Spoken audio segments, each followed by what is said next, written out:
I'm gonna go right into my story. So Puberty. I worked, just to give you a timeline, I worked at Pizza Hut for just over a year and a month, and then I worked at Home Depot. Stressed me out, and I walked out in like 3 months maybe. I'll never forget that call. Then I worked at Sears, and the story's from Sears. So my first day working at Sears, right? And Sears was the first job I ever had. It was hourly, and I had a tiny bit of commission thrown in. Mm-hmm. Very first day, training. I'm on a computer just filling out basic information, like, and learning like the basics of a job, like sexual harassment stuff, all that. I'm in the middle of a sexual harassment video on a computer that's on the sales floor. So it was at the Town West Mall, and there was a computer that's like in the middle of like where the saw blades are and stuff, like right as you walk in, and like to the left there's just a computer where people can ring you out. I'm at one of those, and I'm doing a sexual harassment video, and this guy comes up to me that works there. He's like a middle-aged man. He comes up to me, like leans towards me. I've never met this guy. He doesn't introduce himself. I'm on the computer, again, newly training. He points over to a girl that works there, or a girl that, some woman that was there maybe shopping, I don't know. And he did that classic line, and I've heard it a couple times at different jobs. It's not the first time I've heard this line. It was at the time though. And he goes, "See that girl over there?" He's like, "I would drag my balls through a mile of glass just to tongue punch her fart box." I remember you telling me the story, but I don't think I ever believed it was real. No, so... You swear that's real? Yeah, I'm like 17. Maybe, I don't think I'm 18 yet. I'm 17, which is fine. I mean, you're in high school, whatever. I mean, we'd be 14 talking stupid stuff like that, being dumb. But this dude has no idea. This dude doesn't know how religious I may be. Right. He doesn't know how strict with rules I may be, how offended that might make me, anything. He doesn't say, "Hey, are you cool with dirty jokes?" He's just like, "Hey." He works there. I could get him fired. Like, he comes up to me and says, "Drag my balls through a mile of glass. I would tongue punch her fart box." Do you think that he was like dared to do that by another employee? I don't think hey, so. Go to the new guy and say this. I don't think so, because then after working there for a couple months, that's just how he was. Oh yeah, you got to know him. Yeah. But the fact that he went up to like I wouldn't call myself a kid, but obviously somebody younger. But like, this is a perfect example of why maybe guys working in an environment are different than women working in an environment, even though I'm sure women have their things too. But like, yeah, but that's pretty insane. Like, of course it didn't bother me, like, but he has no idea that I'm going to react that way. That's so wild, dude. That's just it's insane. That's like the assumption that this dude is like, "I'm just going to tell this kid what I think." I know. It's just the mentality of like a guy being like, "Oh, it's just guy talk, right? This guy will know what I mean. Yeah. He knows what tongue punching a fart box means." Like, no, I don't, sir. Like, what and that whole, and again, that's not the first time, or that was the first time, but I've heard that same exact joke in memes. I've heard it from other guys at other jobs. Like, it's not like this guy came up with that. So I don't know why I looked at the camera, but this dude, it's just one of those where somebody tells you something that's like a detailed, descriptive thing that's like supposed to be shocking just for them to like see your reaction, and that just it's just a type of person. It's just a type of but I just remember that being my first Sprint or Sears experience is like, yeah. and that, that defined a huge amount of me working at that place. Was like, that was my first thing. That's weird. That sucks. I hate that you just have stories of. I guess I should probably say that. No, go for it. I was just gonna say stories of just like really shitty people, like thinking that they're your best friend. Like so many. When I get to talking about working at a cell phone store, I couldn't count the amount of people who thought that I liked them, but really I hated them so much. Jesus Christ. They're probably watching this right now being like, "Oh yeah. Is that me?" Yep. Years of people getting hired and fired, and like just stuff where they're just like, I don't know what it was. Me and you have talked about this before, and not to be cocky. Oh my God, this is going to sound so bad.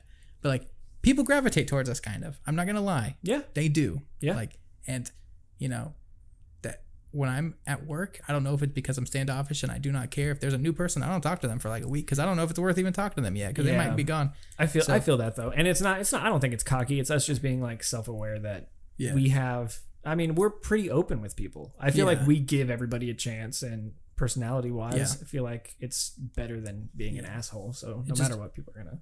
Man, on that Sprint sales floor, and like other people that I was actually cool with would notice too. It's like you stand by yourself because you don't want to be around anybody, and then the other people, the annoying people, like flock over there, and then you're like, oh, you find a reason to leave and go stand somewhere else, and then without thinking, they will within 10 minutes be over there.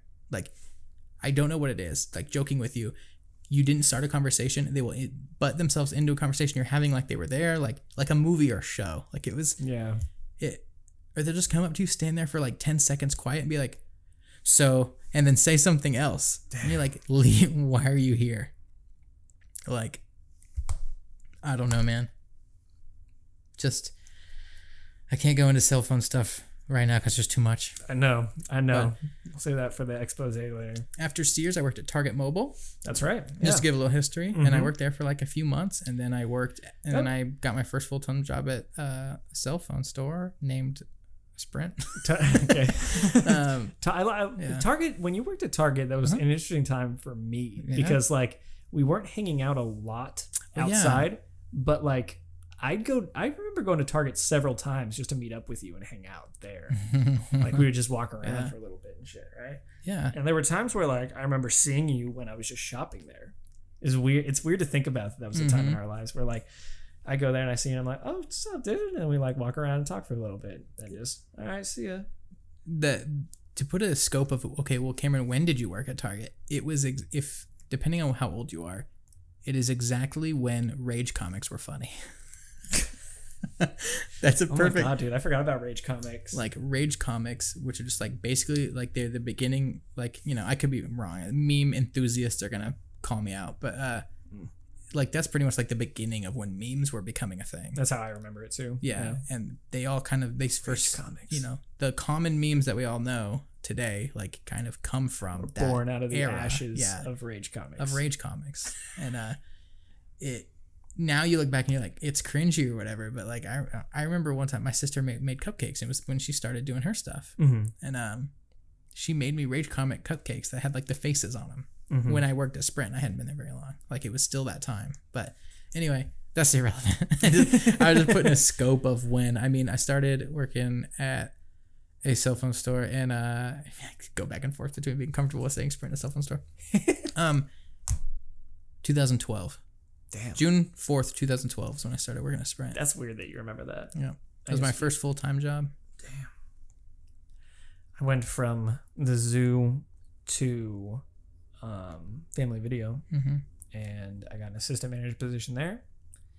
Family Video was cool, except that was like Family Video was my first time. I dealt with shitty people at the zoo, like customers, but that was one of the first times I've ever had to deal with like irate, angry people, and people would get so pissed off at Family Video, like disc is scratched. You know, you remember those days where like you go rent a movie, show up at home, you play it, can't get through the halfway mark because the disc is so scratched.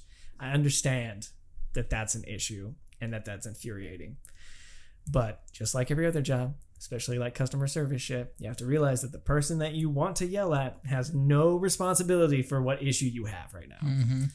But that didn't stop people from yelling. I had a guy like about to jump over the counter, like throwing the DVD and shit, saying like, you guys are going to be out of business one day and I'm going to be standing outside laughing while it happens. Like that kind of stuff. It's like, dude, I don't care. I'm just making a paycheck right now. This goes under, I'm going to be all right. Specifically, this was a really rough one. I don't know if I told you about this or not, but like it was me just working all by myself. I think somebody called in or something like that, but I was all by myself. We got this surge of people, and I get a phone call, and I'm like, Family Video, like, this is cool. How can I help you? I'm like, yeah, can you check if you have this one movie in stock? I'm like, yeah, just give me a couple minutes. I'm helping out a customer, and then I'll go check that for you. He's like, okay, great. So I put him on hold, put the phone down, And just more and more customers kept coming up, and they'd have very specific issues. And pretty soon, I forgot about that guy on the phone. And so I'm helping customers out. Maybe 30 minutes goes by. Somebody walks through the door, and I'm like, hey, welcome to Family Video. And he's like, I'm like, how's it going? And he's like, not too good since I've been on hold for 30 fucking minutes, and holds up his phone. And it's that guy, and he's still on hold with the store. And like, just in your head, how much of a psychopath do you have to be like, I'm not being helped. I'm going to go down there and confront whoever put me on hold and yell at them for that. When I don't know anything that's going on over there. I'm just going to assume they don't give a shit about me, and I'm going to scream at them. Who knows? That place could be being held up right now. Yeah. For real. I could have died of a heart attack. You could have put him on hold, and then somebody could have walked in with a gun and been like, everybody down. And then like that situation has now lasted 25 minutes. It's just, it was like, that was my first run-in of just being like, having that overwhelming depression that like most people are assholes. Oh man, yeah. It's just the worst in customer service. Treat customer service people right. Yeah, okay? Dude. There are some dumb customer service people out there. Some shitty workers. I'll give you that. Mm-hmm. But just be the better person. Dude, I remember at a cell phone store, I was, it was at the time when I went, okay, I'm going to try to be a manager, like that kind of thing. Oh yeah. Because when you were trying to get into the job itself and stuff. Because, like another stupid thing, I got hired on at $10 an hour. And then immediately after I got hired, they started hiring people on at $12.75 an hour or something like that, higher than what I got paid. But they wouldn't equal the same of like, they wouldn't take the people who got hired on at a different price and make them the same level. So now I'm training people that are making more than me. And like you bring that to their attention, and it's just a lot of like, I don't know, like corporate, like all that stuff. And you're just like sitting there like, okay, cool. Can I be, all my numbers are perfect, all this stuff. Can I be one of your stupid managers then? One of your stupid little sales managers. Okay, is that cool with you? Like 3-month probationary. Like, yeah, you can do that. It's called a key holder first, which is normal. It's a normal thing. It's not like that process is bad, but you be a key holder for 3 months, and then you become a sales manager or a salesperson or whatever if your numbers are good. I'm like 6 months in on being a key holder, perfect numbers, no issues. Anyway, that has nothing to do with what I'm talking about. It kind of does. I had one of my other salespeople need me because I had a pissed off customer. Okay. And I go out there, and I'm pretty good about diffusing people. Like when I'm put on the spot or whatever, I feel like I'm decent at diffusing people, especially in a job. Nice. And I go out there totally understanding. I relate to them like, oh man, yeah, that's stupid. I don't know why that's happening, whatever. Like I'm usually totally cool to like blame company if I need to, like just to make sure that you don't need to talk bad here. Like we're on the same page. This dude, no matter what, I can't remember the situation, but basically I had to tell him like, no, I can't do that. Like I just had to lay it down and be like, look, I understand what you're asking me. No, I cannot. It was probably crediting him something or he didn't like his activation fee. Nobody likes their activation fees. I don't know what to tell you. Like, no, I cannot do that. And he's just like, how much do you make here? Oh my God. What is it, like $15 an hour? Oh my God. It was 10. But he's just like, yeah, I bet you only make this. And like his wife was with him. She's like, okay, stop. Like telling him to stop.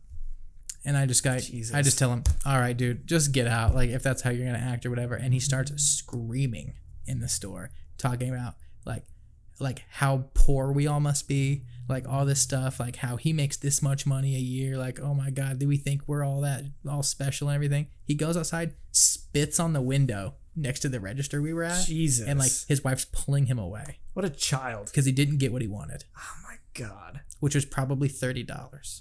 Like that's insane that there are people, full grown adults like that. Like call I don't agree with it anyway, but call customer care, flip out and be a psycho on the phone. You'll get your $30. Like how old do you think the guy was?